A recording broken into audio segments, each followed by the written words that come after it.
So right now, I'm going to go in and introduce our next speaker, Dr. Christabel Mbiiza. So Dr. Christabel Mbiiza is a focused, determined, and committed lady to contributing to humanities through the medical services and provisions of leadership at different levels. A registrar in obstetrics and gynecology, she is a Zambian educated in Russia, where she did her medicine. She's very active in the fight against gender-based violence and in the mentoring of the next generation of leaders. She is a member of the Nasser Youth Movement Leadership Fellowship branch in Zambia. And Dr. Christabel is also the Chairman Students Medical Chapter. Oh, so sorry, she's the chairperson of the Students Medical Chapter under the Medical Women's Association of Zambia. Thank you so much for being with us, Dr. Christabel, today, and we welcome you.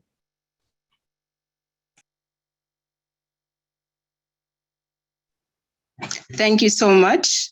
Good morning to those in Canada. Good evening to those that are in Zambia, and afternoon to the rest of the parts of the world. It is such an honor and privilege to be able to speak to all of you today. My names have already been mentioned. Our subject of discussion is gender inequality in caregiving. Gender is a risk, it's a role, a right, and a responsibility that society ascribes to women. Gender inequality has been looked at to be ascribed to more of women and girls. And therefore, we need to understand what this is all about. Issues that affect gender inequality have to do basically with upbringing, parenting. What we have noted is that upbringing of a child has only been ascribed to a woman. And yet this role is not only for a woman alone, but it involves also the counterpart, the man, to take part in the upbringing of the children. I will look at the scope of where we are in terms of risk factors that we have, more particularly to Zambia, which may apply to the rest of the other African countries at large. We have girl-child discrimination. The girl child in Africa is considered as an asset that is there to be only taught domestic work. And this has had an effect in that we have seen illiteracy among our girl children. We have also had issues of early child marriages. Our girl children are being married off for as low an age as 10. Once they attain puberty, they are considered ripe and ready to be given away into marriage. Looking at the statistical GDP, that is at 5.3, that is statistics concerning 2020, where we have had these rises in the pandemic. So as for Zambia, it is considered that 12 million girls per year are married off. That is less than the age of 18. It is a concern because for me as an obstetrician and as a mother, this is so much of a concern, meaning there are very high number of cases of GBV, sexual violence that are going on among our young children that are having to grow up before their time, just because people need to survive. Once these girls are married off, whatever income that is gotten is what is used to sustain the various homes. It is a sad situation, and therefore we need to arise and educate the girl child and make her realize that her role is not just domestic work, and that she can rise up to be like the many women out there, to be doctors, to be engineers, to be architects. Not that it is for guys, because we still have those where we look at professionalism, that certain jobs are only for men and women cannot venture into them. Up to today, people still look at a woman in health sector as a nurse. There is nothing wrong with that. I mean, for me, call me a nurse, call me a sister, that much I I understand, because we're coming from a long, long way where women have had to fight their positions to be acknowledged in society, that they can still take these leadership roles, they can still be part of the world change makers in terms of what they are.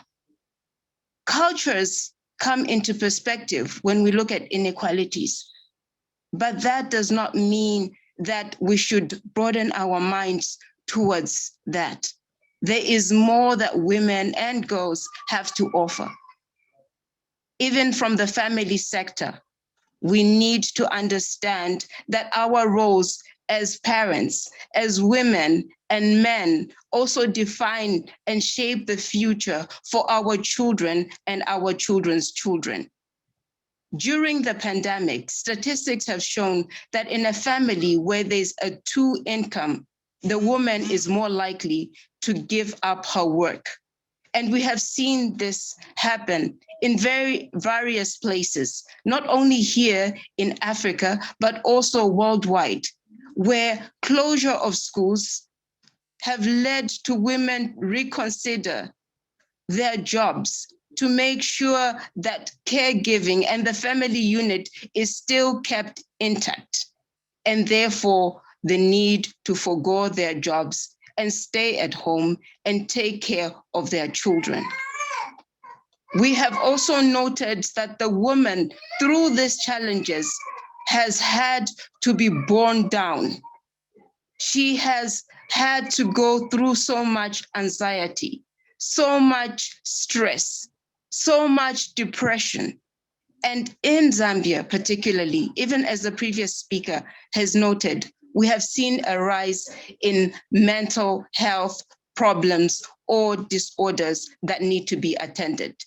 It has been a wake-up call for us as a nation to ensure that we understand that mental health is no longer an issue to stigmatize, but it is something that we need to work towards, to make sure that our nation grows, and to make sure that we are there as women, as men, to be able to see our children through. So even through that, we need to understand that we are better when we are united in order to make sure that we still have a tomorrow for our children.